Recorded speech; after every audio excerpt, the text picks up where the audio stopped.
Hi, everybody. Thank you for making it tonight. I appreciate you taking the time out of your Tuesday night to spend with us. And thank you, John. Thank you, Brendan, uh, for helping us get this up and running. There we go. Perfect. So, before we begin, for formality's sake, I'd like to let you know that this meeting is being recorded and is going to be posted to our YouTube channel and our website in case you'd like to share it with anyone that was unable to make it tonight. It's for that reason that we ask, as a professional courtesy, to please keep your mics muted, and if you have any questions, please raise your hands virtually or type your questions in the chat below. Now, with that out of the way, I'd like to thank everybody who took the time out of their Tuesday night to join us. And I would like to introduce myself, Garrett Kondek, as our guest speaker, John Regan. Uh, I am a third-year medical student at Albany Medical College and held an active role in politics in some form or another for almost over a decade at this point, starting in New Hampshire before moving to New York about 6 years ago. I am one of the chairs of AMC's Advocacy Committee, which runs our annual lobby day, which we'll hear more about later in this presentation. Now, I'd like to invite our guest for this evening, John Regan, to speak a little bit about what experience he brings to the table when having this conversation and a little bit about his role at Albany Medical Center. Great. Thanks, Garrett, and hello, everyone. I am the Director of Government Relations for Albany Med Health System, which means that I am the chief liaison with all of our political entities, everything from the Washington, D.C., our senators, to Congressman Tonko's office, to the state and local officials that we work with on a near daily basis. I advise our CEO and senior cabinet on political issues that are facing the institution. I am our chief lobbyist and advocate for sort of all causes across the spectrum for the system. So it's good to be with you. Thank you so much. Appreciate it. Now, next slide, please. In case we have some new friends joining us today that weren't able to join us during September's Advocacy 101 event, we're going to begin with a shortened overview of the concepts explained in greater detail during said event. So allow us to begin with a question of what is advocacy? Next slide, please. Textbook definition is the act of supporting a cause or proposal. This is a quite broad and nebulous. So in our efforts to find a more tangible interpretation, there's four main categories in which advocacy can be divided into. The first is individual, or better known as clinical advocacy. This is when you advocate for your patients on a case-by-case basis by connecting them with resources available, specifically to us as a physician. This is basically the heart and soul of emergency medicine, and without having put a name to it, it's probably or possibly one of the major reasons that some of us have been drawn to the field itself. As we increase in scope, the second type of advocacy is going to be institutional advocacy. This involves working within medical institutions to create policies that improve patient care, like policies that streamline boarding processes, or in order to decrease wait times, or creating new guidelines to be followed by those in your institution, whether it be to like minimize potty infections or CLABSI infections or whatever. Next, increasing in scope is community level advocacy. This is where you collaborate with community organizations to address public health concerns at a local level. This could be a local event with the intention to increase awareness about screening or health maintenance, or to increase public trust in the healthcare system. And last, but certainly not least, is the topic of today's event, legislative advocacy. This is where you engage with lawmakers to advocate for laws and policies that improve public health, which will then trickle down to improve individual health. This is going to be the main focus of the remainder of our time tonight. But major question that most people have is why, why does it matter that medical students get involved in advocacy? And shouldn't it be the attendings and residents that do it? They have the most experience. But medical students have a unique skill and role when it comes to advocacy. What we lack in experience in the conventional sense, we kind of make up in a multitude of different ways. Next slide, please.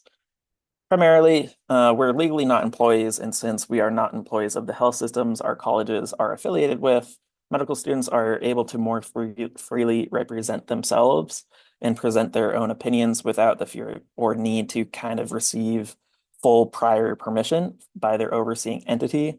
However, this changes when we're residents. During residency, we are employees, and it becomes much more complicated and difficult to advocate for topics that line with your values. In a practical sense and legally speaking, you must register as a lobbyist within the state you are employed in, and with this comes many more hoops you must jump through, whose complexities John would be better suited explaining if you don't mind giving a little spiel about it. Sure. So basically, when the difference is that when you're out there representing an institution, you are required, at least in the state of New York, to register with it's now called, it used to be the Joint Commission on Public Ethics. Now it's called the Committee on Ethics and something in Government, COLEG. And so every 2 months, I'm required to report to COLEG who we've lobbied, who we met with, how much money we've spent, like what portion of salaries we've spent on lobbying, if we did any mailings, how much all that costs. And we have to keep detailed expenditure reports on what we did, who we spoke to, and what we spoke to them about. This is all about keeping transparency in what we're doing.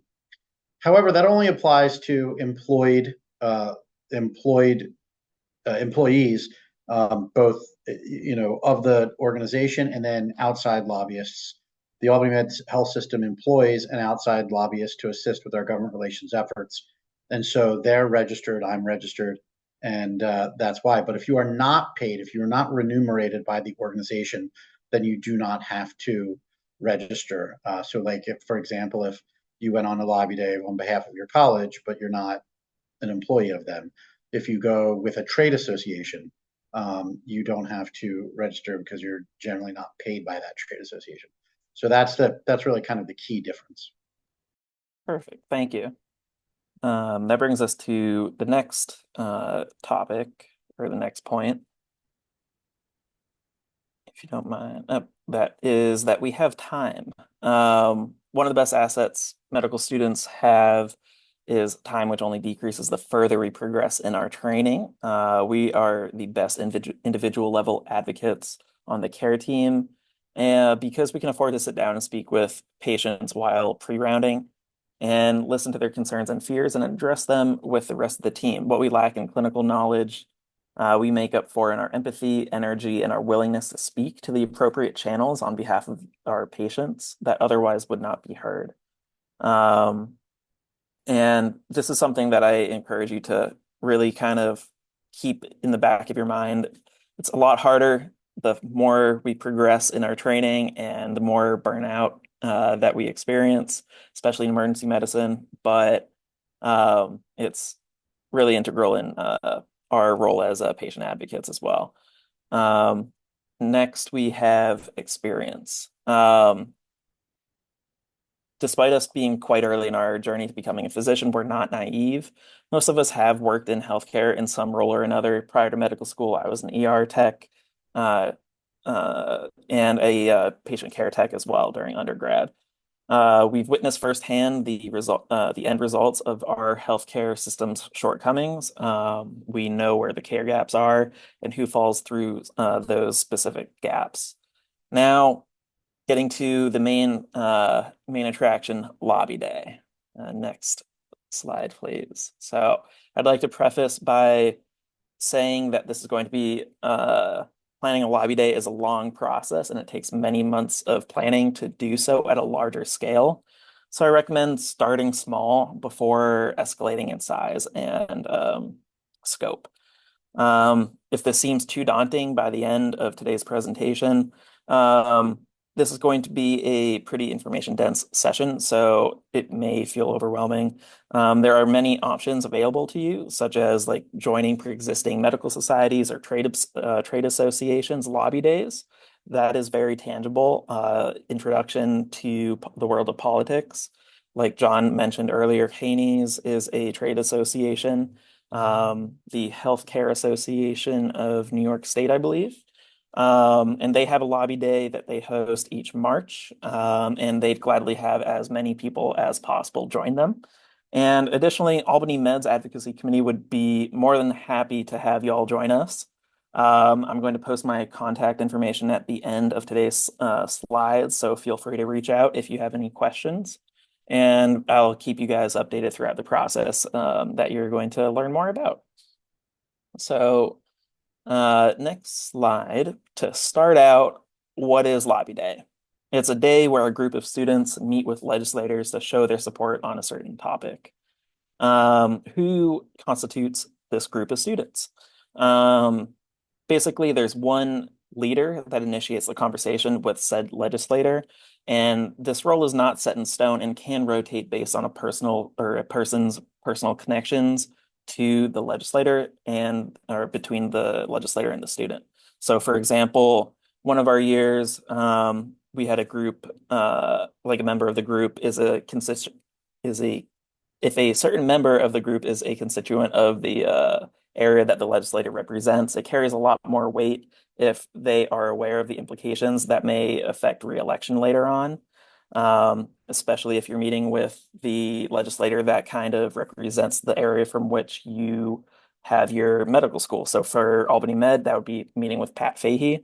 Every single year that we go, she meets with us, she knows us, she knows our faces, she takes pictures with us, does photos or photo ops, does all this stuff.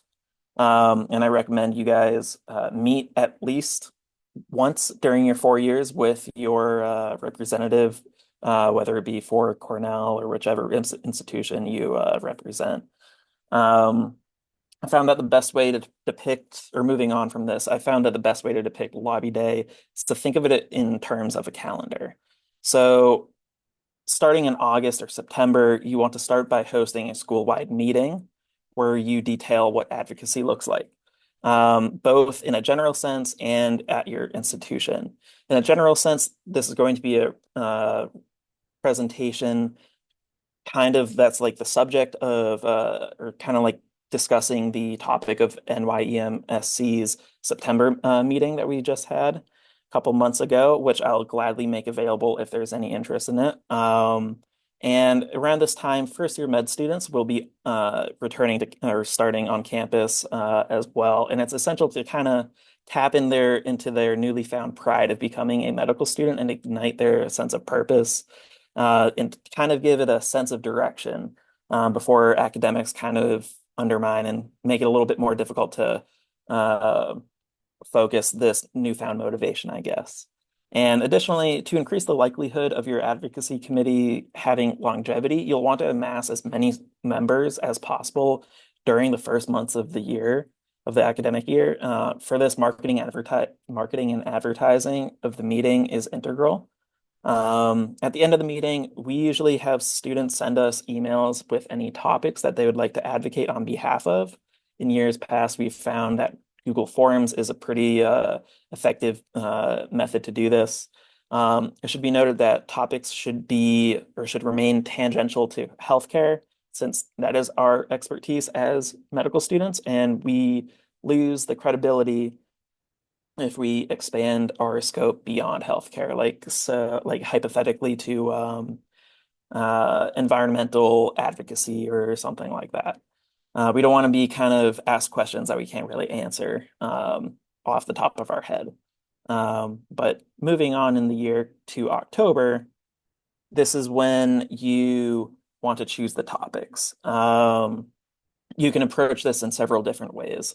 First, if there are a lot of topics um, that were or if there are a lot of topics that were sent out or responded to your Google form that you sent out in August or September, you can find out or send out a poll to the school or the club list serve. Secondly, you can also see how willing the people are that submitted the topics if they're interested in leading them and being a topic leader. And we'll discuss what a topic leader entails later on in the presentation. But once you have the topics chosen, you'll want to speak with your institution's um, government relations director, lobbyist, community affairs department, basically your institution's John Regan, is how I'd like to describe the role, and see if this is something that your institution would support. And if this is something that they are not willing to support, it is definitely not a end of the road, and it makes it a little bit more difficult or a little bit more work on your behalf, but it makes it more rewarding in my humble opinion. And it's definitely something that you can coordinate on your own. Um, Moving onwards to November, this is when you want to assign roles. And you'll want at least 5 distinct roles or people, depending on how much interest you have at your institution. You can assign this kind of in either way or in any way you really seem fit. In the past, we've had either a meeting of everybody that sent in topics at the beginning of the year. We've had anybody that's expressed interest to school-wide emails. These roles are certainly not cut in stone, and they can be modular to fit your requirements. But you can it's pretty modular and pretty easy to kind of like mold into whatever your institution is able to kind of accommodate. Primarily, you have a chair. This is like your leader, your president of the program, who oversees everything. They assign, or they have the most say in assigning the roles in case there's any disagreement or kind of butting heads. And they ensure everybody is doing their job on time and accordingly, and um, in a equitable manner, I guess. Next is the secretary. This person attends all the meetings and they send out updates to people who are on the advocacy list serve. They're the main communicator and the main point person for any questions that may arise. And then you have the PR/media. This individual will contact your institution's legal department, your John Regan, I guess. Um, and they'll see if there's a way that your institution can back the topics that you choose. In terms of media, this person will contact news reporters months, weeks, days, and even prior or hours prior to the event. You should contact any local news outlets you see fit as well. The more publicity you get, the better uh, kind of attention you get, the better positive attention, I guess I should say. When it comes to topic leaders, there should be about 3 topics chosen or 1 topic, I would say, to start out. Last year we had about 5 or 6 at Albany Med. Um, and there should be at least one expert on each topic that is decided upon. First, I recommend you ask the people who submitted the topics earlier in the year if they would like to lead their topic. If not, then you can open it up to anybody who's interested. These people begin research on the topic and create a leave behind sheet, which I mentioned earlier in September's presentation or Advocacy 101 presentation, and I'll discuss later on as well. And these are essentially cheat sheets with everything you need to know on the topic in order to talk about it for about 10 or so minutes. These leave behind sheets should be edited and completed by the end of January and designed to be left with the legislator or staffer that you meet with. And then next, but most important, I think, is the logistics coordinator. If you end up getting support from your institution, see if they can help you organize transportation to the legislator's offices or Capitol building on Lobby Day. Additionally, the logistics coordinators deal with setting up the meetings, reaching out to legislator staffers, and basically create and formulate the schedule that everybody follows when it comes to Lobby Day. That brings us to December. When we are in December, we want to choose a date. And uh, at this point, leaders are chosen, topics are chosen. Now, date is all that is left, basically. The budget usually comes out in the middle of January, and it is finalized by about mid-March. So this leaves like a finite number of dates that we can work with. The best date for Lobby Day is a Tuesday. this is the only day that we can really kind of guarantee that lobbyists are on Capitol Hill or at the Capitol building. Um, but this is a very specific list of requirements, and but they are necessary because you want to make sure it's between the dates for the budget, legislation is actually in session, legislators are present, and it's a day where there's also no mandatory classes, or if there are mandatory classes, you get approval for said date by your admin at your school. Once the date is chosen, you want to tell the legislative coordinator for your institution to confirm that the legislature is actually in session and to ask for guidance in appointment making. And the Um, calendar was just released yesterday for the oh, 2025 legislative session. ta-da, perfect. I Perfect can send, timing. yeah, I can send it to you guys.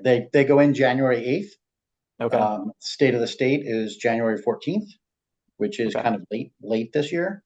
And then the budget will probably be out sometime around January 21st. Oh, it is pretty late this year. Okay, great. Thank you. I appreciate that. And speaking of January, that brings us to the next month. Once the budget comes out, you want to see if any of the topics that you chose initially were discussed in the budget. If they are, that's perfect. Proceed as planned. If not, it's probably not worth your too much more effort on those topics. You can still meet with legislators, but it won't really be too effective for that fiscal year. So maybe kind of be flexible and target another topic, I guess. Um, the like for example, if there's any changes to the subject to the budget, like if there's any unforeseen or unexpected Medicaid spending cuts, this is much more of like a overarching and greater affecting target or topic to target as a whole, and would have a greater impact on the public health as opposed to the topic that no longer really is going to be effective for that year. So in January, you want to create the leave behind sheets. The main goal of this is to be able to provide like a little cheat sheet that summarizes the meeting.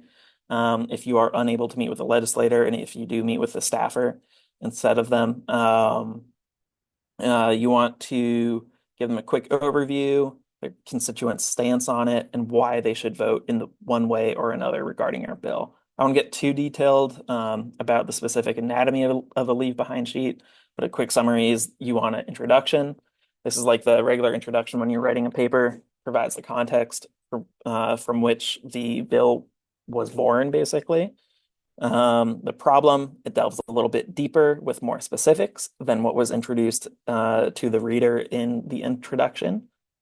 The problem or the solution, I apologize, describes what the bill does and the why over on the left-hand side of this leave behind sheet kind of is where you include anecdotes to drive home the message and increases your credibility as a physician. And then the support over at the very bottom are other organizations that share the same supportive stance as you. So it kind of, the support area kind of drives home the fact that you are not just an isolated group of people, that it is much larger of a cohort of voters and constituents that have a shared stance on the topic.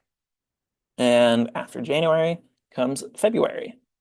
In February, there's lots of moving parts. This is when you do most of the phone calls as part of the logistics committee and you set up the appointments. You want to also have a meeting for that is open to the school as a whole, and have topic leaders present what they researched. This is where the topic leaders um, bring everybody else that is not necessarily a topic leader up to speed on their topic, so everybody can speak at least at a basic level on almost every single topic, or at least know the bare bones of each bill that you're going to be lobbying for. You also want the logistics coordinators to talk about the logistics of the day, such as transportation, timing, food, housing, whatnot. And essentially, by the end of the meeting, people should have an idea of what's going to happen on the day that you chose. The meeting should be open to, like I said, the entire school. This is the time to kind of hype everybody up before lobby day, since we want the positive energy to kind of carry over to lobby day. We at Albany Med usually have this meeting the day before or a couple days before the event itself. Um, and next slide, please. So this is a little bit of a kind of busy slide, but I have a screenshot of what our logistics team looks at and communicates through. This is just one of the sheet or parts of the Google Sheet. Some general tips and tricks for the logistics chair, logistics team is to start ASAP. You want to start as soon as you know which bills are going to be lobbied for. You want to get as many people on the logistics team as possible, since many hands make light work. And you want to keep very detailed notes on a shared Excel file. So what I recommend is what we have on the column names, which is going to be the legislator name. So you're going to be noting down who you contacted, why you contacted them, like what's their role within the committees, if they're a committee chair, if they are a voting member on a specific committee that the bill is stuck in, the phone number that you called, the results or the notes section is kind of like the content of the conversation that you have with them. Um, and you may be asking like, who's the best person to target? You, it's honestly the legislator that's still on the fence about the topic. And how do you know who that is? You speak to the staffers of the bill sponsors. So you call the bill sponsors office number, and you'll be in contact with the one of the staffers, and they typically possess insight that would be impossible to obtain unless you speak to them directly. Like, for example, we were lobbying for a bill about Medicare prescription drug cost coverage expansion, and the staffer told me directly not to target a person since their family, or they are a pharmacist by trade, and their family uh, business or the family pharmacy would be directly affected by the passage of this bill. And we would not have known that, and we would have wasted our time by meeting with this legislator. Um, Feel free to expand upon that, John, if you'd like. But um, other than that, I have the the next slide. I have a screenshot of what we use to communicate with the legislators. Um, We have, so this is, I can read this for y'all. Basically, it's something super simple like, hi, Mr. or Legislator Assemblyman, let's say McDonald. I hope you are doing well. My name is Garrett Kondek. I'm a medical student at Albany Med. We're planning a lobby day for April 2nd for medical students to discuss various topics, including like last year we had health access, mental health care, immigrant and refugee health, reproductive rights, substance abuse disorders, with other legislators. What is Assembly Member um, McDonald's availability on the morning of Tuesday, April 2nd, between these hours? We'd love for the opportunity to meet with a member of their staff, even if it's only for 15 minutes. Thank you so much for your time. It's something short and sweet, simple like that. And you just kind of try to target, you kind of do it in a more methodical way than just like sending it to everybody and calling everybody. Um, but next slide. Going It is now the day of lobby day.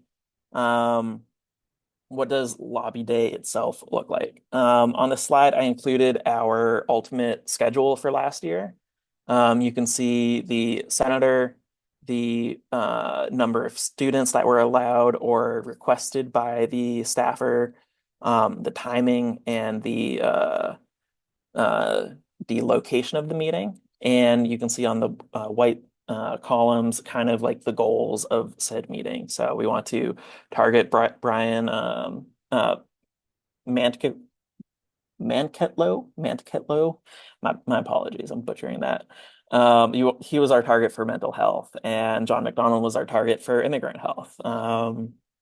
But on the day of lobby day, you want to host a meeting about an hour before the start of lobby day, which usually runs about 9 a.m. to 12 p.m.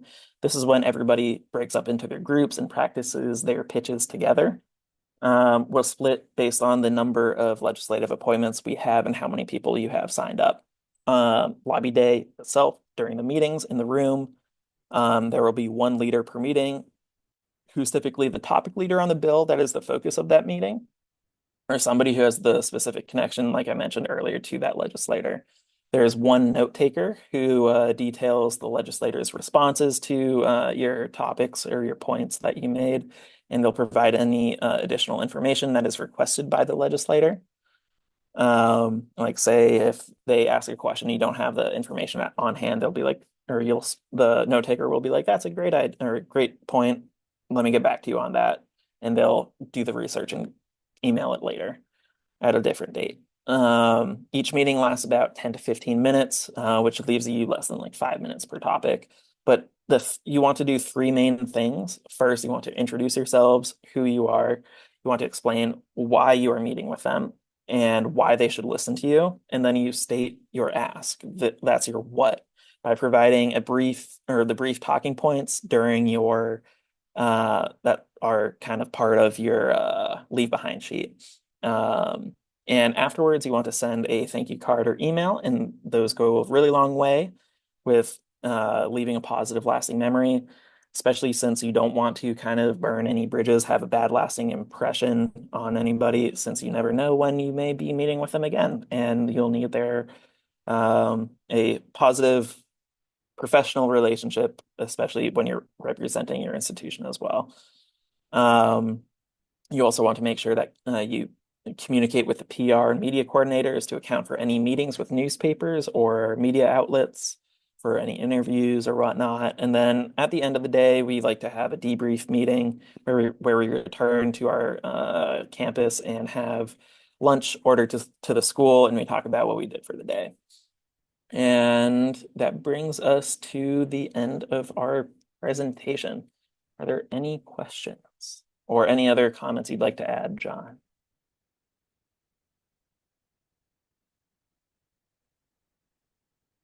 I think you're muted, John. I'm Yeah, I sorry. am good. Oh, perfect. That was very, very succinct and clear and direct. So that was, you hit all the salient topics. Perfect. Thank you.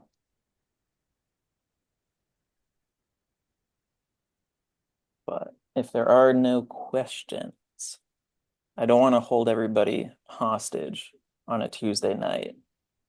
But I believe that the recording is going to be posted to YouTube. Um, and we'll make it available to everybody. And here's my contact information. Feel free to reach out if you have any questions at any point. I'm an open door. But thank you all so much for your time and have a great weekend. If there's anything else you'd like to add, Brendan, let me know. No, that was perfect. Thank you. Thank you so much. I agree. It was succinct. And I I have nothing to add.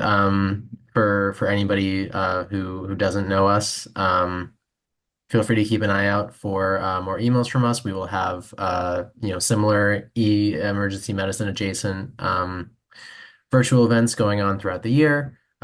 So if that interests you, just keep an eye out. And just keep an eye out. Thank you so much. Have a great day, everybody. Thank you, John.